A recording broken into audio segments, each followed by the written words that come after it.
Hello guys, and welcome to Channel's Home Cooked Meals. Today I'm going to be sharing with you a low carb green chili chicken bake. And here I'm just adding in 1/8 ounce of softened cream cheese. And we're going to get that stirred around. And now I'm going to get added in 1/4 teaspoon of salt, 1/4 teaspoon of black pepper, 1 teaspoon of Adobo all-purpose season, 1 teaspoon of garlic powder, 1/2 teaspoon of cumin powder, and 1 teaspoon of onion powder. And then we're going to give this a stir.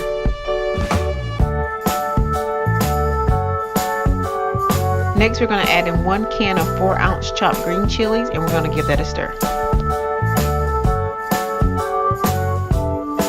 Next, we're adding in 1 can of Rotel Tomatoes, and we're going to give this a stir also.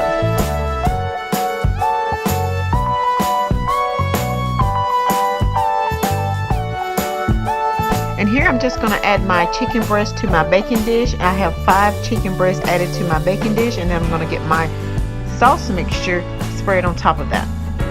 And here I'm just spreading my sauce out evenly across my chicken breast. And last, I'm going to add 1 cup of shredded Monterey Jack Cheese. Now we're going to get this popped in the oven on 375 degrees for 45 to 55 minutes. Once that is done, I do like to put mine on broil for just a minute or two to crisp the top up just a little bit, which makes it so much better. Okay guys, and I have brought my green chili chicken bake out of the oven, and as you can see, the top has browned just a little bit, that little crispiness that I like. The sauce, the cheese has made like a gravy, and if you're like me, I will take that and serve it over some rice, some mashed potatoes, or like I've done in this particular video, I have served this over some rice cauliflower, which is so good, low in carbs.